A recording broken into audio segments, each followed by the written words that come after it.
जी अस्सलाम वालेकुम। Chef to की एरर्स स्टूडेंट्स आपसे कहा था बुक में हम शेयर करेंगे। ये हमारे जो मेरे जो करंट स्टूडेंट्स हैं उनको भी शक अटेंड करने की जरूरत नहीं है, क्योंकि उनको क्लासेस के अंदर ये बातें बताते गए हैं हम साथ साथ। अच्छा भाई, पेज नंबर 59 पे अगर आप आते हैं तो यहाँ ancestor descendant of any of grand parent adopted child का लफ्ज ऑफ द इंडिविजुअल और स्पाउस ऑफ इंडिविजुअल के साथ मिल रहा है। यानी ये सारी स्टेटमेंट इंडिविजुअल के लिए भी है और उसकी स्पाउस के लिए भी है। मींस एंसेस्टर ऑफ स्पाउस भी आएगा, इसी वजह से descendant of any of grand parent of spouse भी आएगा।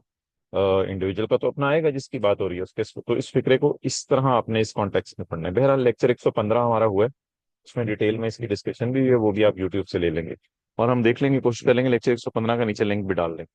अच्छा, दो अटेम्प्ट्स थी, उनका किताब के अंदर क्वेश्चन डला हुआ था, उसका भी हम नीचे किसी तरह ना इस यूट्यूब के लिंक में या एक्सेल की फाइल में कहीं इसका पीडीएफ अटैच करके ना आपको देने की कोशिश करते हैं, या किसी भी तरीके से इंशाल्लाह आपको एक्सेस दे देंगे। अच्छा, इन दो अटेम्प्ट्स का। अच्छा माय डियर, उसके बाद जो है वो अगर आप आगे चलें तो एओपी के चैप्टर के अंदर अगर आप आते हैं तो एओपी के चैप्टर के अंदर पेज नंबर 293 पे ये जो फिगर है 6300 वाली यहाँ आनी थी, क्योंकि आपको पता है कि ये ज्यादा वाला जो टैक्स है ये यहाँ पे आता है। और इसी तरह आप इस चैप्टर के अंदर अगर आप रहें तो एक सवाल था आंसर नंबर 1, इसमें माय डियर जो फिगर आ रही थी ना ये वाली 725475 जो मैंने हाईलाइट की हुई है, ये अगले सफे पे डिविजिबल इनकम में आनी थी 724463 की जगह। Okay my dear. अच्छा जी, इसके बाद अगर हम आगे चलें तो अल्लाह आपका भला करे। अम,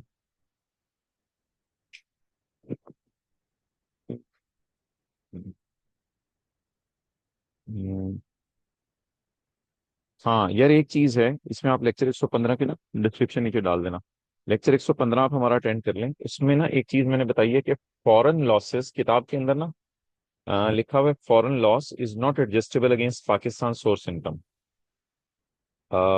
ये चाहे करंट ईयर का हो चाहे पुराने 6 साल का, फॉरेन लॉस को पाकिस्तान की इनकम में से माइनस नहीं कर सकते। लेकिन माय डियर, पाकिस्तान का लॉस फॉरेन इनकम में से माइनस हो सकता है, अल्लाह आपका भला करे। ये किताब में नई चीज हमने ऐड की है आई कैप से थोड़ी डिस्कशन करके। तो इसमें माय डियर अब आप ये कीजिएगा कि इस जो लेटेस्ट ये दो सॉल्यूशन अवेलेबल है ना, उनके अंदर भी मैंने एक छोटी सी चेंज करवा दी है। उसमें भी एक लॉस की एडजस्टमेंट थी, वो भी मैंने लेक्चर 115 में बता दी है, वो वहां से देख लीजिएगा। अच्छा माय डियर, अब किताब में अगर आप चाहें तो किताब में फिर एक जगह चेंज करनी पड़ेगी हमें, एंड दैट इज लॉसेस का चैप्टर। नहीं, लॉसेस का चैप्टर नहीं, चैप्टर 17। चैप्टर 17 में अगर आप आए तो चैप्टर 17 में है ये पेज 397। पेज 397 में इस बेस पे पहले आप लेक्चर 3 ले लें ताकि ये लॉसेस वाली बात आपको समझ आ जाए। तो फिर पेज 400 पे ये वाली एडजस्टमेंट जो है वो एंड वाइस वर्सा उड़ा दें, बाकी बात ठीक लिखी हुई है। ओके माय डियर, इसके बाद जो है वो आई डोंट थिंक सो कि ऐसी कोई बात अब रह गई है। मैं एक दफा जरा नजर मार लूं।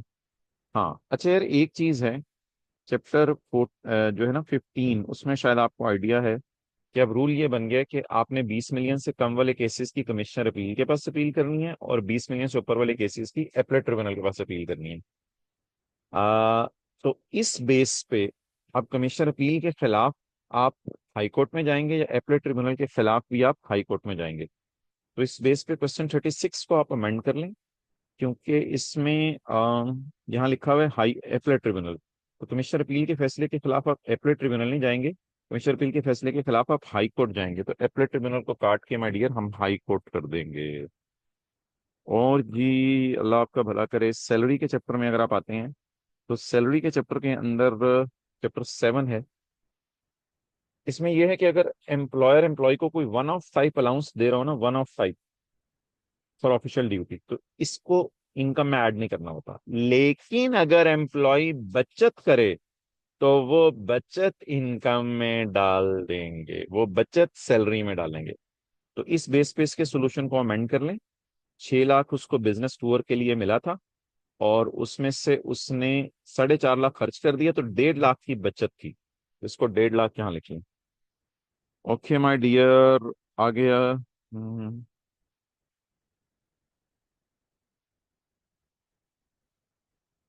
मेरा नहीं ख्याल आ गया और कोई चीज है।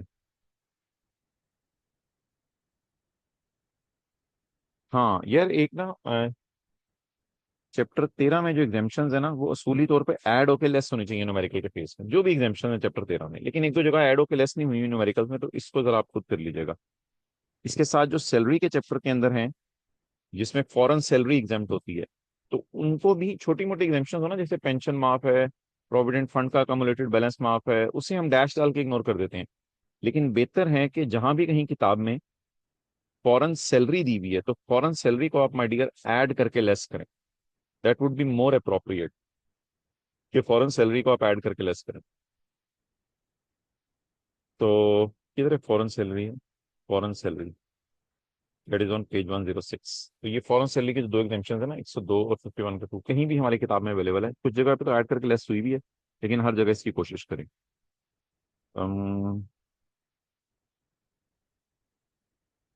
ठीक है माय डियर, और तो सच कोई चीज़ जहन में नहीं आ रही। बाकी अल्लाह आप हजरात को पास करे। हम्म,